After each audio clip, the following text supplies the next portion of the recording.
رمضان یہ عربی زبان کا لفظ ہے. رمض کے معنی آتے ہیں گرمی کے،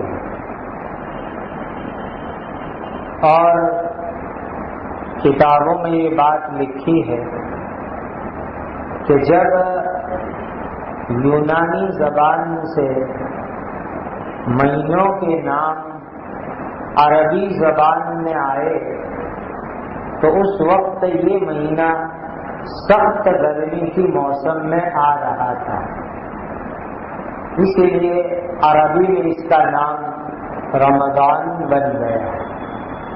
رمض کے معنی آتے ہیں گرمی کے، اور اس وقت یہ مہینہ گرمی کی موسم میں پڑتا تھا اور اس وجہ سے نام اس کا رمضان بن گیا.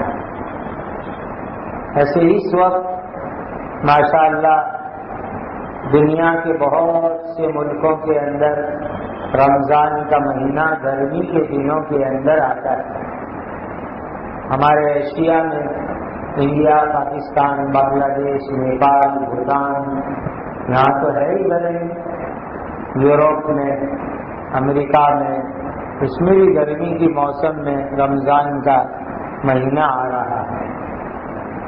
دوسری وجہ کتابوں میں یہ لکھی ہے کہ روزے کی حالت کے اندر پیٹ میں انسان کو گرمی محسوس ہوتی ہے، اس وجہ سے اس کا نام رمضان بن گیا.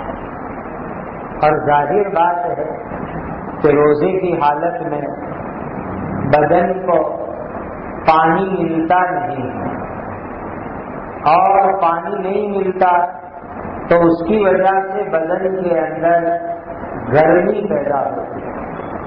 لہذا روزے کی حالت میں بدن میں یہ جو گرمی آتی ہے اس بنیاد کے اوپر اس کا نام رمضان بن گیا. اب ہم یوں بھی کہہ سکتے ہیں کہ رمضان کے روزے، تراویح، قرآن کی تلاوت اور ذکر کی برکت سے بڑی گرمی جہنم کی آگ سے اللہ تعالی حفاظت فرما لیتے ہیں. اس وجہ سے بھی اس کا نام رمضان بن گیا ہو یہ بات ممکن ہے. اسی لیے کہ حدیث میں آتا ہے قال رسول اللہ صلی اللہ علیہ وسلم الصوم جنہ ای جنۃ من النار او کما قال علیہ الصلاۃ والسلام. نبی کریم صلی اللہ علیہ وسلم نے ارشاد فرمایا کہ روزہ ڈھال ہے. ڈھال کا کیا مطلب؟ پرانے زمانے میں جب آمنے سامنے سپاہیوں کی لڑائی ہوتی تھی، تلوار چلتی تھی، بھالے چلتے تھے، تیر چلتے تھے، تو ایک لوکھن کی، لوہے کی گول بڑے کنچے کی شکل میں ایک پلیٹ جیسی ہوتی تھی مضبوط، جس کو سپاہی لوگ عام طور پر بائیں ہاتھ میں رکھتے تھے کہ دشمن سپاہی کی طرف سے اگر تلوار چلے، بھالا چلے، تیر چلے، پتھر آئے تو اس کو سامنے رکھ کر کے روک لیا کرتے تھے، اور سیدھے ہاتھ میں وہ اپنی تلوار رکھتے تھے، اپنا بھالا رکھتے تھے، اور دوسرے ہاتھ میں، دابے ہاتھ میں وہ ایک بڑے کنچے جیسی پلیٹ جاڑی موٹی رکھتے تھے سامنے والے کے وار کو روکنے کے واسطے. یہ ڈھال سپاہی لوگ، فوجی لوگ، سولجر لوگ، سینک لوگ اپنے ہاتھ میں رکھتے تھے تاکہ دشمن کی طرف سے جو بھی وار آئے تو اس کے ذریعے سے اس کی حفاظت ہو جائے. تو نبی کریم صلی اللہ علیہ وسلم نے اس حدیث میں روزے کو ڈھال بتلایا کہ جس طریقے سے ایک سپاہی اپنے ہاتھ میں ڈھال رکھ کر کے دشمن کے حملے کو روک لیتا ہے، اس طرح روزہ رکھنے والا روزے کی برکت سے جہنم کی آگ سے اپنے آپ کو روک لیتا ہے۔ گویا جب جہنم کی آگ آئے گی تو روزہ آگے آ جائے گا اور روزہ سامنے آ کر کے جہنم کی آگ سے اس کے لیے حفاظت کا ذریعہ بنے گا۔ اسی لیے نبی کریم صلی اللہ علیہ وسلم نے حدیث میں بہترین انداز میں ہم کو سمجھایا، الصوم جنہ، کہ روزہ ڈھال ہے، یعنی جہنم کی آگ سے حفاظت کا یہ بہترین ذریعہ ہے۔ اور یہ بات بھی ایسی ہے کہ ایک ایمان والا بندہ کھانا پینا، اپنی راحت آرام، اپنی حلال بیوی، اپنے اللہ کو راضی کرنے کے لیے چھوڑ دیتا ہے۔ اور اس دنیا کے اندر ضابطہ بھی کچھ ایسا ہے کہ کوئی آدمی کسی کے لیے تکلیف اٹھاتا ہے تو آدمی اگر صاحب اخلاق ہے تو اس تکلیف والے کی تکلیف اٹھانے کو یاد رکھتا ہے کہ اس نے میرے لیے یہ تکلیف اٹھائی تھی، آڑے وقت پر یہ مجھے کام آیا تھا، مصیبت کے وقت پر یہ میری مدد میں آیا تھا۔ تو جب ایک انسان اللہ تعالیٰ کے لیے تکلیف اٹھاتا ہے تو اللہ تعالیٰ اس کی تکلیف کا بہترین بدلہ دنیا میں بھی عطا فرمائیں گے اور انشاءاللہ آخرت کے اندر بھی عطا فرمائیں گے۔ اور آخرت کا بدلہ یہ کہ اللہ تعالیٰ اس روزے کی برکت سے اللہ اس کو جنت عطا فرمائیں گے۔ اسی لیے دوسری حدیث میں آتا ہے، نبی کریم صلی اللہ علیہ وسلم اللہ تعالیٰ کا فرمان نقل کرتے، فرمایا کہ الصوم لی وَأَنَا أُجْزَىٰ بِهِ یا وَأَنَا أَجْزِي بِهِ، کہ روزہ میرے لیے ہے۔ اللہ تعالیٰ فرماتے ہیں روزہ میرے لیے ہے کہ اس بندے نے کھانا میرے لیے چھوڑ دیا، پانی میرے لیے چھوڑ دیا، اپنی راحت کو میرے لیے چھوڑ دیا، اور اس روزے کا بدلہ میں اپنے بندے کو خود عطا کروں گا۔ خود اللہ اپنے ہاتھ سے بندے کو روزے کا بدلہ عطا فرمائیں گے۔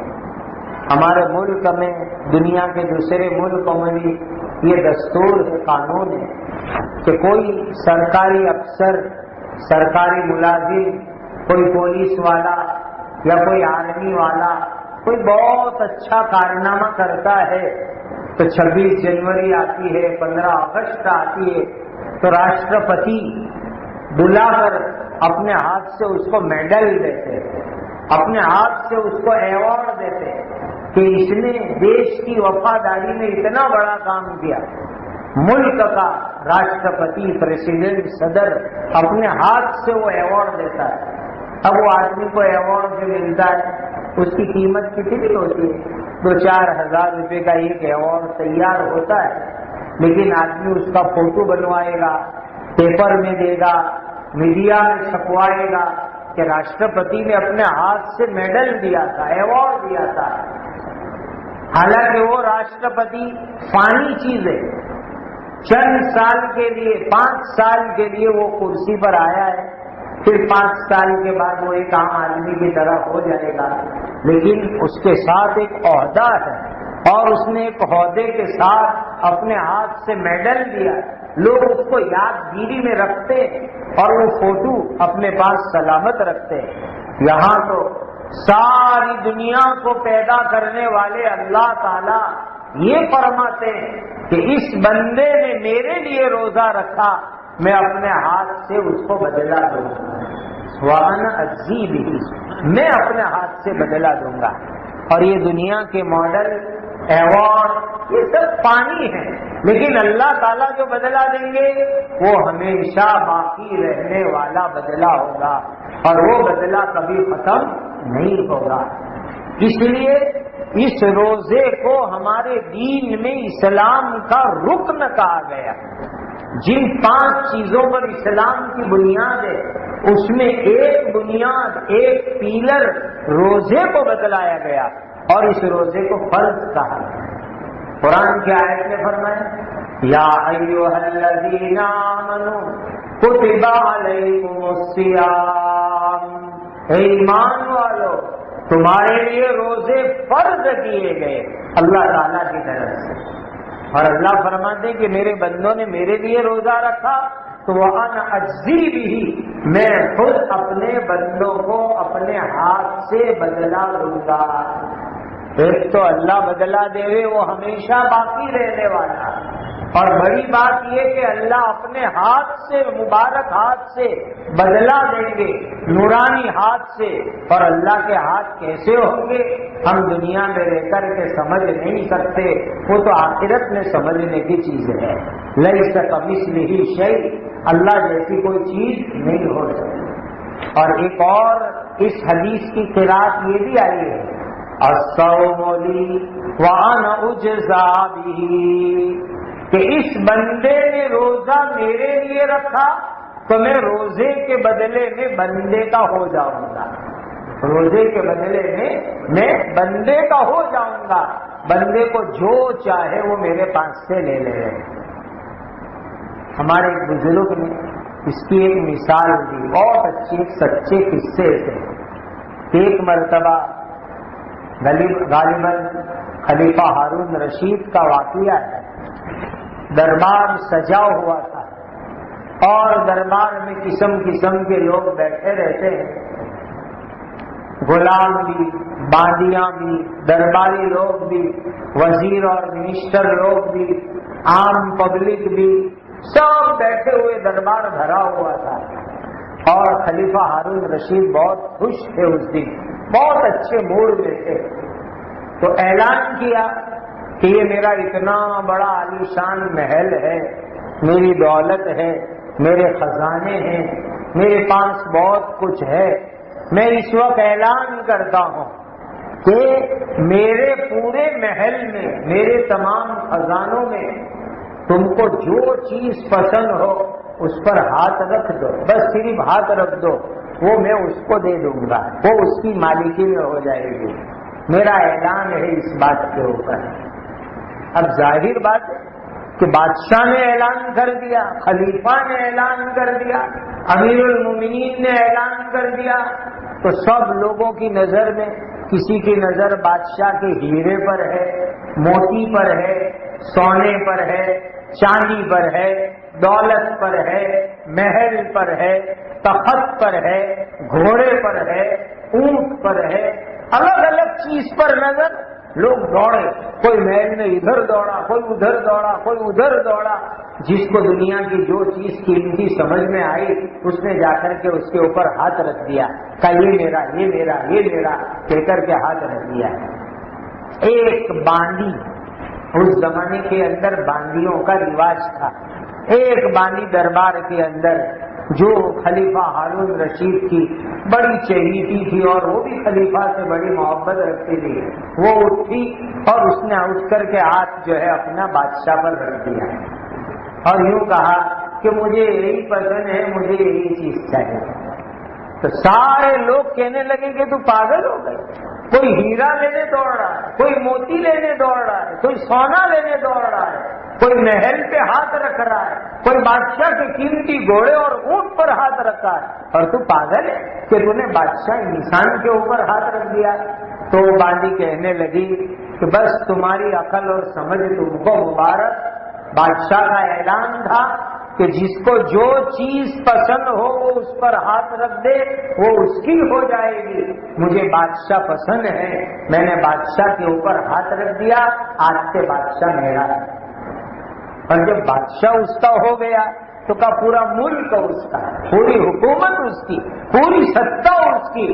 تو بادشاہ نے کہا کہ دیکھو تم سب لوگ اپنے آپ کو عقل مند اور ہوشیار سمجھ رہے تھے، یہ غریب باندی سب سے زیادہ ہوشیار اور عقل مند نکلی کہ اس نے جو چیز پسند کی وہ سب سے زیادہ اہم اور قیمتی چیز پسند کی. تو جب بادشاہ اس کا ہو گیا، بس یہی بات ہے کہ روایت میں آتا ہے من کان للہ کان اللہ لہ، جو اللہ کا ہو جاتا ہے اللہ تعالیٰ اس کے ہو جاتا ہے۔ تو حدیث میں فرمایا کہ تم روزہ میرے لیے رکھو، اللہ اس روزدار کے ہو جائیں گے، اور جب اللہ اس روزدار کے ہو جائیں گے تو پھر وہ روزدار اللہ سے جو چاہے وہ مانگ لے، جو چاہے وہ اللہ تعالیٰ سے لے لے، اور جو چاہے خدا کے خزانے میں سے لے لے۔ کتنی بڑی بات ہے کہ اللہ نے فرما دیا الصوم لی وانا اجزا بہ، روزہ میرے لیے اور میں اس روزے کے بدلے میں بندے کا ہو جاؤں گا، بندہ مجھ سے جو چاہے وہ لے لے۔ اسی لیے جو آدمی پورے اخلاص کے ساتھ اللہ کی رضا کے لیے روزہ رکھتا ہے تو یہ روزہ جنت میں لے جانے والا عمل ہے۔ حضرت باری تعالیٰ نے قرآن مجید کے اندر ہم لوگوں کی نصیحت کے لیے ایک آیت نقل فرمائی، قُلْ إِنَّ صَلَاتِي وَنُسُكِي وَمَحْيَايَ وَمَمَاتِي لِلَّهِ رَبِّ الْعَالَمِينَ لَا شَرِيكَ لَهُ۔ اے نبی اعلان کر دو، لوگوں کو بتلاؤ کہ کہو کہ میری نماز میرے اللہ کو راضی کرنے کے واسطے، میری قربانی میرے اللہ کو راضی کرنے کے واسطے، میرا جینا میری زندگی میرے اللہ کو راضی کرنے کے لیے، میرا مرنا اللہ تعالیٰ کے واسطے، میری ہر چیز میرے اللہ تعالیٰ کے واسطے۔ تو روزہ بھی ہم اللہ کو راضی کرنے کے لیے رکھے تو یہ روزہ انسان کے لیے جہنم کی آگ سے ڈھال بن جائے گا اور جنت میں لے جانے کا ذریعہ بنے گا۔ دنیا کے اندر الگ الگ مذہبوں میں الگ الگ انداز سے روزے رکھے جاتے ہیں۔ بعض مذہب والوں کے یہاں روزے ایسے ہیں کہ اس میں خاص چیزیں کھا سکتے ہیں، خاص چیزیں پی سکتے ہیں، اور بعض مذہبوں کے اندر پہلے ایسا بھی روزہ تھا کہ انسان روزے کی حالت کے اندر بات بھی نہیں کر سکتا، چپ چاپ رہنے کا، بالکل اشارے کے اندر بات کرنے کی۔ اللہ تعالیٰ نے حضرت نبی کریم صلی اللہ علیہ وسلم کے طفیل میں اس امت کو ایک درمیانی قسم کا روزہ عطا فرمایا، میڈیم قسم کا روزہ عطا فرمایا، بہت سخت روزہ بھی نہیں کہ بات بھی نہیں کر سکتے ایسا روزہ بھی نہیں، اور ایک دم چھوٹ چھاٹ بھی نہیں کہ کھاؤ پیو، بعض چیزیں مت کھاؤ بعض چیزیں مت پیو، ایسا بھی نہیں، ایک میڈیم انداز کا روزہ عطا فرمایا۔ اسی لیے کہ یہ امت میڈیم ہے، نیوٹرل امت ہے۔ اللہ تعالیٰ فرماتے ہیں وَكَذَلِكَ جَعَلْنَاكُمْ أُمَّةً وَسَطًا، اللہ تعالیٰ نے اس امت کو بنایا ہے درمیان کے اندر رہنے والی امت، لہذا روزہ بھی اللہ نے اس امت کو درمیان والا عطا فرمایا۔ ورنہ شروع زمانے کے اندر ہمارے دین میں نبی کریم صلی اللہ علیہ وسلم کی شریعت میں بہت سخت روزے تھے، بہت سخت روزے۔ کیسے سخت روزے تھے؟ پورا دن کھاؤ مت، پیو مت، اور اجازت شام کو جب سورج ڈوب جائے تو کھانے پینے کی اجازت۔ کب تک؟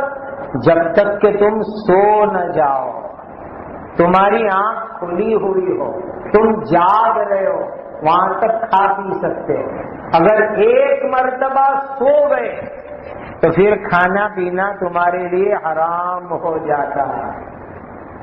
اب صحابہ کرام کھیتی باڑی میں جانے والے، اونٹ بکریاں پالنے والے، مزدوری کرنے والے، پورا دن محنت مزدوری کر کے آئے۔ بہت سے صحابہ کے قصے ہوئے اس طرح کے، پورا دن محنت مزدوری کر کے شام کو گھر پہنچے، بیوی کو کہا افطار کے لیے کچھ رکھو، کہا کچھ بھی نہیں گھر میں افطار کرنے کے واسطے، ابھی تم کما کے لائے ہو مزدوری کے پیسے، میں بازار جاتی ہوں کچھ آٹا خرید کے لاتی ہوں، روٹی پکاتی ہوں۔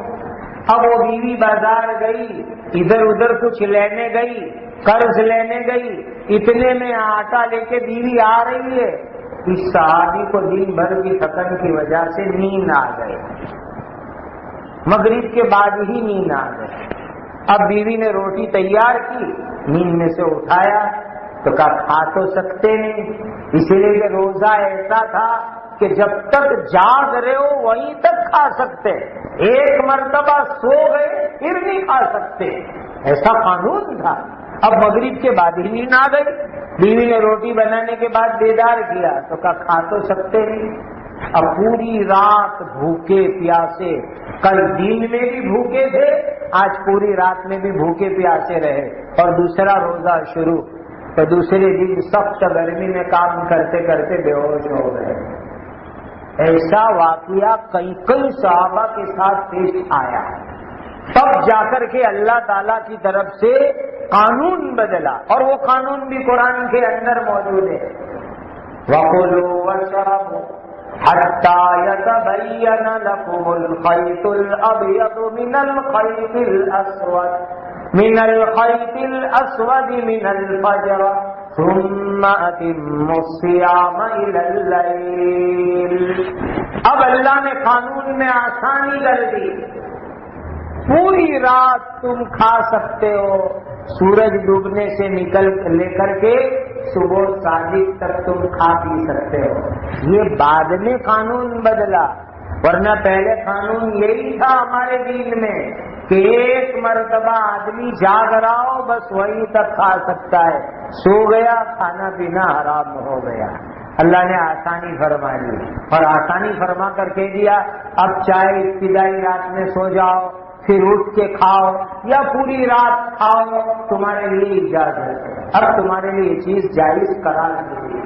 تو شریعت کے اندر اللہ تعالیٰ نے ہم کو ایک میڈیم قسم کا, آسان قسم کا روزہ عطا فرمایا, اور یہ روزہ بھی اللہ تعالیٰ نے اس لیے عطا فرمایا تاکہ ہمارے لیے جہنم کی آگ سے حفاظت کا ذریعہ بن جائے اور جنت میں لے جانے کا ذریعہ بن جائے. اللہ تعالیٰ ہم سب کو پورے اخلاص کے ساتھ صحیح نیت سے روزے کا فریضہ ادا کرنے کی توفیق عطا فرمائے, اور اللہ تعالیٰ ہمارے روزوں کو اپنے فضل اور کرم سے قبول فرمائے. وآخر دعوانا ان الحمد للہ رب العالمین. الحمد للہ رب العالمین. اللهم صل وسلم وبارك على سيدنا مولانا محمد وعلى آل سيدنا ومولانا محمد كما تحب وترضى عدد ما تحب وترضى.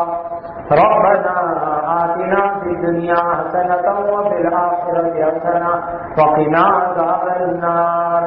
لا إله إلا الله نستغفر الله نسألك الجنة ونعوذ بك من النار.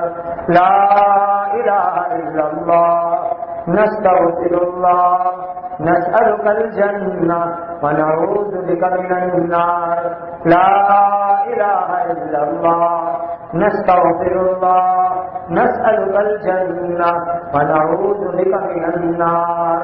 اللهم إنا نسألك من خير ما سألك منه نبيك سيدنا محمد صلى الله عليه وسلم, ونعوذ بك من شر ما استعاذك منه نبيك سيدنا محمد صلى الله عليه وسلم.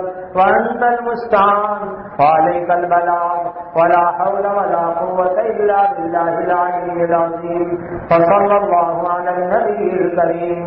آمين آمين آمين. سبحان ربك رب العزة عما يصفون وسلام على المرسلين والحمد لله رب العالمين.